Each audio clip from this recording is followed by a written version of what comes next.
From awaytogarden.com and robinhoodradio.com, this is A Way to Garden with Margaret Roach, your weekly invitation to dig in and grow. The days are getting shorter, and in my northern garden, they're growing cooler too.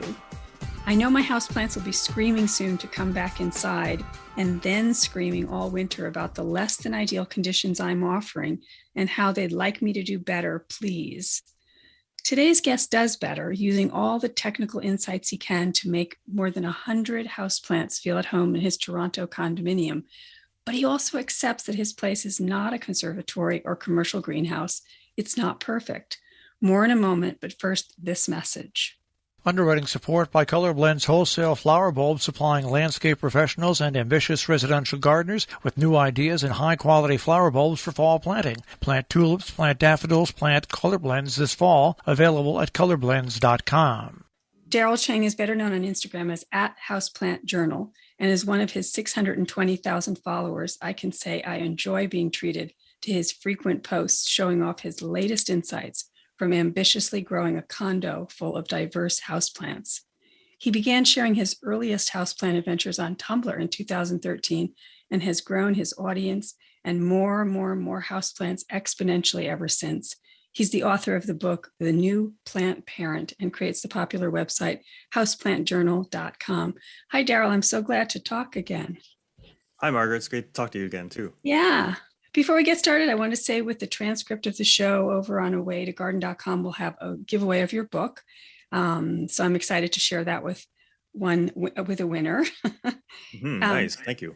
Yeah. And I was so glad that we got to do earlier this year, the New York Times garden column together in spring when I was taking my houseplants out for the season. So as I get ready to bring them in, Time flies really, doesn't it? Does. And so I'm like sort of right now reciting to myself as I need to bring them in some of your wisdoms and philosophy that you shared, especially one thing which you said to me: plants will grow in the shape of your light. The way a plant looks is not just because of your good care, but the environment you have. So it's all about the light, huh?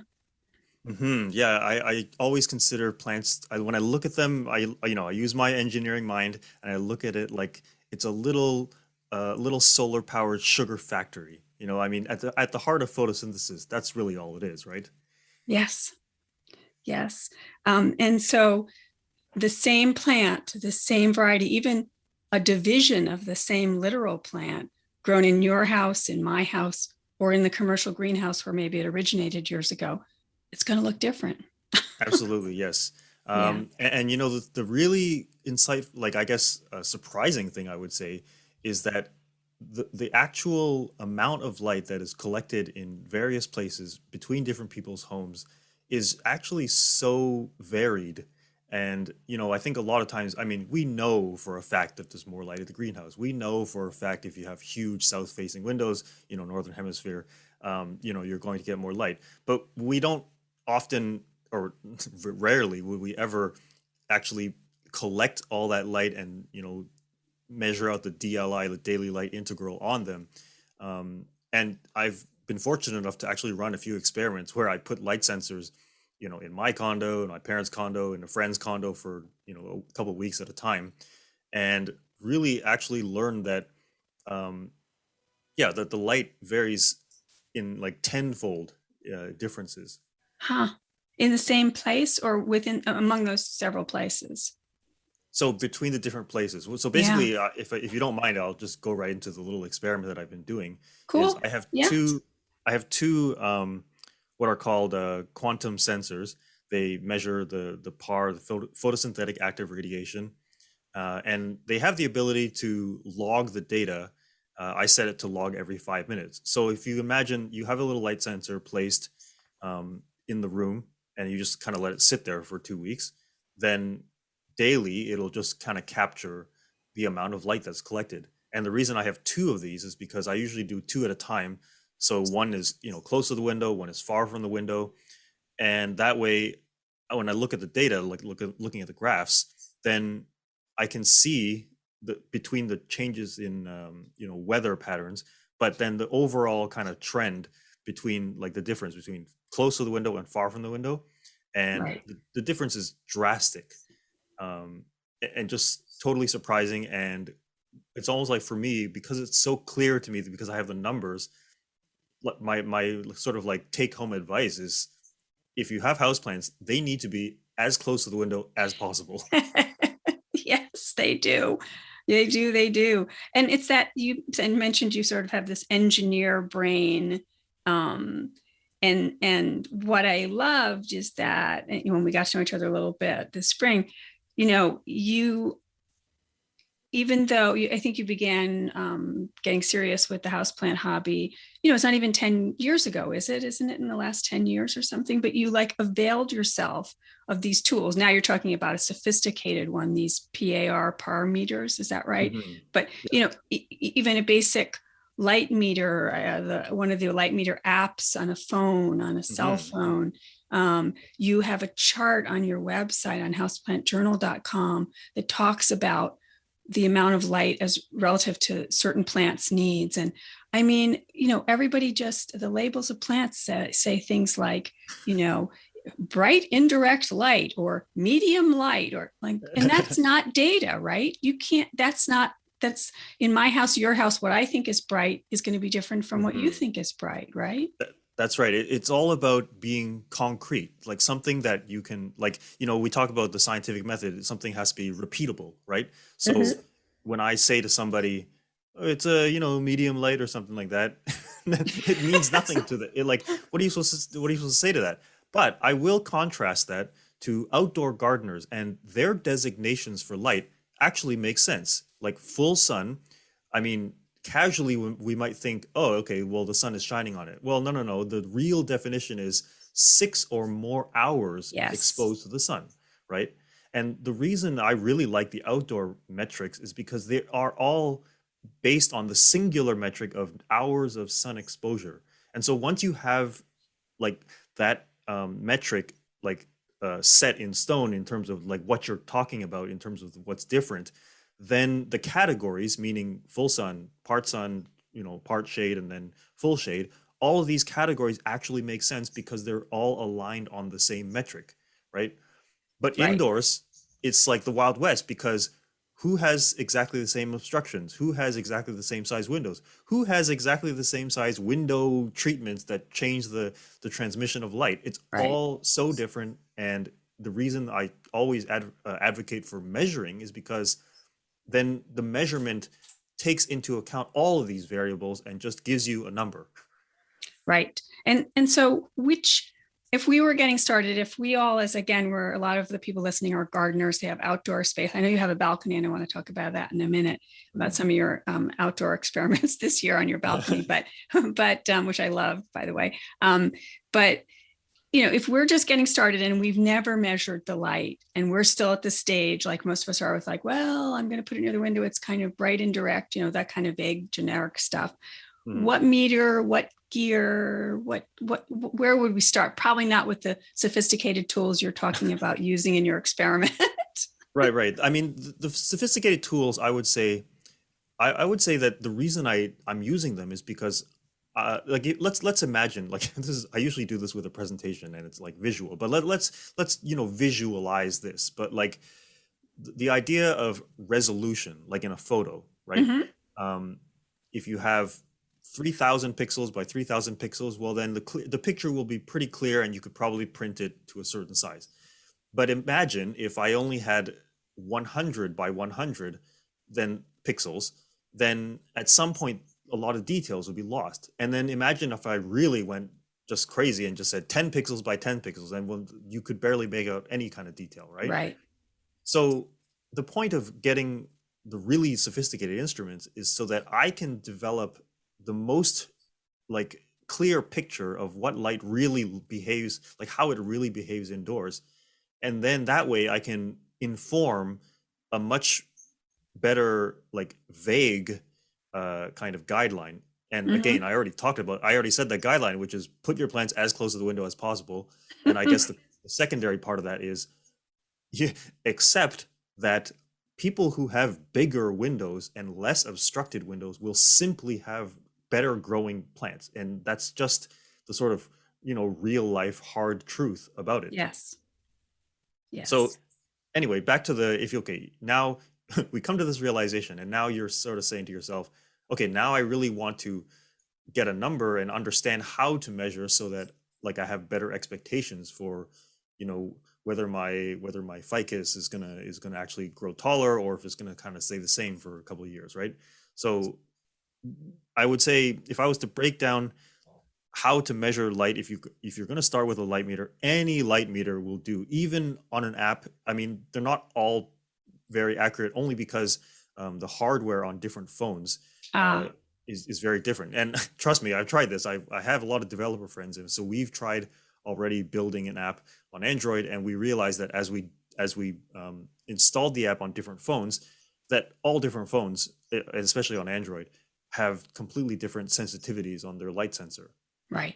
And the purpose is because the purpose of a light sensor on a phone is not to measure light. It is only to tell the automatic screen brightness how bright to make the screen.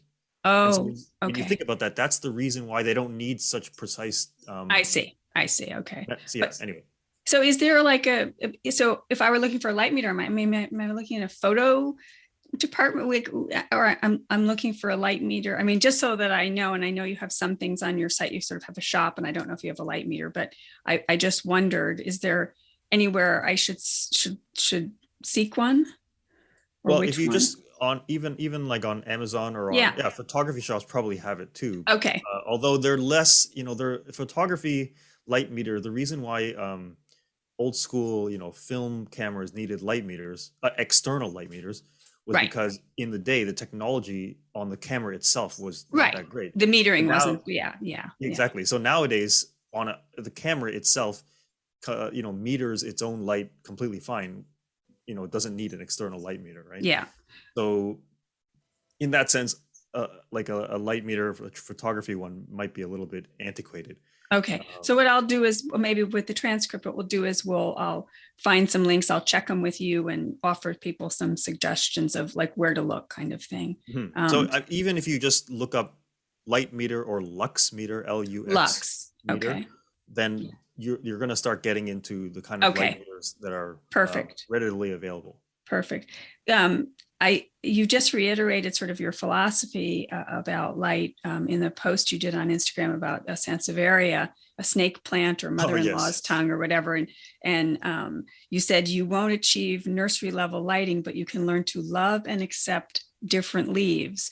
And people may have seen in the houseplant department of their nursery, they may have seen a Sansevieria, and it may be, I don't know, 18 inches tall or whatever. And then they may bring it home, and a few years later, if they still have it, it may be 3 feet tall. And it's not just because it's an older plant. It may be because it's not getting as much light, right? Right. And I think like this is actually an important point, because now that, for example, I know the reason those leaves are thinner, now Right. I have to say to myself, do I still love the plant? And I mean, it's perfectly fine to say, no, I don't like it anymore, right? Right. But what I'm saying is that instead of the first kind of advice being like for example, I could have posted that picture and said, these are the skinny leaves that grew in my house, therefore it got too little light. And that kind of leaves the reader thinking, oh, then I always have to strive for nursery level lighting. I always have to go for, getting grow lights all the time. But no. I'm saying that this is the light level it gets in the nursery, 5,000 foot candles roughly for the whole day. This is the level it gets in my home, 100 to 200 foot candles. And Right. this is the result. So now, are you okay with it? You know what? I'm kind of like leaving it open to people. Right. I mean, and what you just said, the numbers, like in the sort of greenhouse nursery ideal environment where they're propagating thousands of plants to sell, and so forth, 5,000 foot candles. And then in your home, 100 to 200 foot candles. And yet you're growing over 100 plants. Do you know what I mean? It's so, yeah, we have to, love the leaves we're with, Right. I And guess. also, I also think about in terms of, even if I kind of analogize it to like human growth, right? Like a child is like a rapidly growing human, right? Especially when they get to Right. teenager. But once you're an adult, now I'm an adult and realizing that, well, I don't need to eat as much as I used to. So when I think about the food that I used to eat and the amount, well, nowadays I don't even feel like I can't even eat that much, right? and my physical activity is all different. I can't, I used to play floor hockey a lot. I can't play it as long, although because of COVID I stopped, but Right. like, you feel it all different. And so we automatically know, for humans, we wouldn't say, well, I used to eat, 2 Big Macs and I felt fine, but now I don't, right? So same with plants, is that in the nursery, they are working with a plant in a very specific life stage, because they're buying it, as a product and wanting to raise it to a certain quote unquote sellable Yes. level. And then after that, it's like the plant has reached its adulthood. So we don't need to, grow it to that degree in our homes.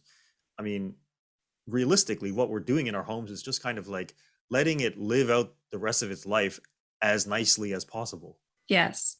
Do you, and again, there's a great chart on your site, and I'm going to give the link to that, about the foot candle ranges that different species of houseplants can adapt to. And it's quite shocking. Some are more adaptable than others, and who's who, again, in all those generic terms that we think of. Oh, this is a low light plant, this is a bright indirect light plant. It sort of goes way past that. So I'm going to give the link to that. You have some artificial lights, I assume, in your space. Yes. Oh yes, I have lots of artificial lights.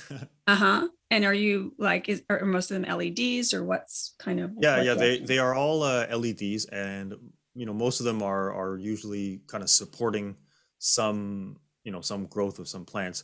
There are some that I would say are just kind of like ambient ones that are just above the quote unquote low light plants, to kind of just give them a boost for the rest of the day, because they're maybe a bit farther from the window. Right. And then I have other ones that are more specialized, that they kind of like house that plant exclusively. So some of them are far into my living room, and I just turn them on when I wake up and turn them off when I go to bed. So certain plants have a special light so that plant can live in that space in your home, to sort of augment and give it a special light for an individual plant. Are some in cases and stuff, like are some sort of shelving units or cases that have lights within them? Oh yeah. So I do I think it's a very popular thing on Instagram, the IKEA greenhouse cabinet. Yes. So I have the tall kind of white one, and normally it has like glass shelves, but I've taken it out and replaced it with like a kind of wire grid, so I can it's more modular to move the shelves around. And yeah, there's grow lights installed inside that, and they're all on a timer. So, everything's kind of nice and automated, and all I got to do is water them. Yeah. I loved, I think it was even maybe this week, maybe just a couple of days ago on Instagram, again, you showed the results. And this is what's so great is if people don't know your work, is that not only are you working from data and measuring things and so forth, but you're also doing these photographs, like the before, during, and after kind of photographs. Like you're doing it like each one is a scientific experiment. And I don't mean to make that sound cold and calculated, like you don't love these plants, because I know you totally, I know they're companions to you, like all my plants are to me, that you love them. And it's not just the science, but you had this pothos, Marble Queen, I think, that you had given a space out on your balcony this summer, and you showed what it looked like, both the difference coloration and the growth and so forth, indoors, versus outdoors, right? Yeah. I would actually say that, to me, experiment doesn't sound too cold, but if anyone wants to think about it, a bit more warmly, I would think about it like, just think of the warm feeling you get when you watch like little pictures of your puppy when it was a puppy, and it grew up bigger and bigger and bigger, and it's like you can see the progression, right? Same with children too, right? Right. So right. when I do that with my plants, that's what I'm looking at, which is, not only is it visual proof of what happened, like a documentation for an experiment, but it is also me kind of reminiscing, like, oh, look at when this guy was so small, right? And like, look how big it's gotten. Right. And yeah, so that's what I do with the photography. And I would say that today's day and age with social media, and literally everyone, actually not even with social media, let's just say by the fact that we all have very high quality phones with good quality cameras on them, it means that we're in an age where we can document anything, right? And I think gardening is one of those things that would really benefit from a shift in the documentation, right? Because I think for decades we could only read words about, how to propagate something, or how to what light is considered good, or position in the house and stuff like that. But then because before, if you just took it with a film camera, like, you wouldn't think to just take a picture of literally everything going on with your plant, right? Right. But now we can, and so I do. And so it's record keeping, excuse me, and it can also be like diagnostic and so forth. It can help. And you do consulting. I know you have appointments available on your website, and I'll give a link to that, about where if people are having problems with plants or need some houseplant advice. You do consulting virtually and so forth, and which is great, and by email as well, where those photos really come in handy. Yeah. So in the last few minutes, I just want to ask, again, we're coming to that, like I said at the beginning, and we're coming to that, even though you just had the balcony, you don't have a big outdoor garden area where everybody goes out for the summer, but we're coming to the lower light season, the naturally lower light season. And do you change any of your other, in these last few minutes, you change any of your other care tactics? Like, did you stop feeding? Do you are you backing off with watering a little bit? Is there anything else that goes on for you when we get to the lower light season? Again, because I know you're using artificial lights for some, but I was just curious. I guess, actually, I prefer to think of it this way, which is that when I operate when I consider my approach to watering, it's never like an active decision of scheduling it, right? Rather, I would say it has always been just by looking at the soil, which implies that I have to constantly check, my plants, which, hopefully if you love your plants, you are looking at them every day, right? But what I mean is, so yes, I probably do water a little less frequently in the winter, but I would say that if you're approaching watering with just the mindset of, okay, this is a plant I water when it's completely dry, this is another plant I water when it's about halfway dry, then you'll reach that halfway dry point. It'll take longer in the winter. Yes. And so I don't actively think about that. It just happens that way, right? Based on observation, you're taking the cues from being in touch with your plants regularly, watching them like a gardener does in the outdoor garden as well. We've got to be in touch with it. We've got to watch for clues of pests, of needs that the plant has, and so forth. Clean it up, groom it. Absolutely. Yeah. I know you're a good groomer, taking off those dead leaves or the faded leaves. I definitely, I like nice looking plants too, but I just also decide to share the fact that, yes, this leaf turned yellow. Yes, this tip turned brown. And, because of the aesthetic quality of the plant, I decided to cut them off. But that's not like, I'm not going to act as if it never happened, Right. Magically, your plant looks perfect 365 days a year. Yeah. And I think, like, quite often with social media, when we depict our spaces, we almost always want to present the best, which is, that's understandable. But I don't want to ever like hide the fact that has happened, right? Because I think there's a lot of maybe stigma. I don't know if you call it stigma, but like we look at any imperfection on a plant and we start to blame ourselves for it, right? Yeah. But things happen, just like skin cells fall off your body, hair falls off your body. Like it's the same as the cycle of nature, right? So we can't put all the onus on our own kind of like skill. Right. And striving for some kind of unrealistic perfection ideal kind of thing is just going to be disappointment all the time. For sure. Well, Darryl Cheng at Houseplant Journal and houseplantjournal.com, and author of The New Plant Parent. Again, we're going to have a giveaway with the transcript of the show over on awaytogarden.com of your great book. And I'm so glad to talk to you again. I hope we'll make it a regular thing, because I always learn so much from you. And as I said, I really look forward to seeing your adventures and your experiments on Instagram. So thank you, Darryl. Thanks, Margaret. It was a pleasure for speaking with you.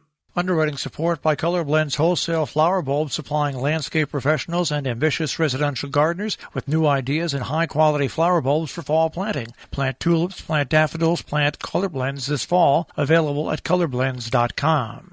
And thanks to all the rest of you too. Now, don't miss an episode. You can subscribe free to the podcast version of the show on Stitcher or iTunes or Spotify. And you can find me anytime at awaytogarden.com or on Facebook and on Instagram as @awaytogarden.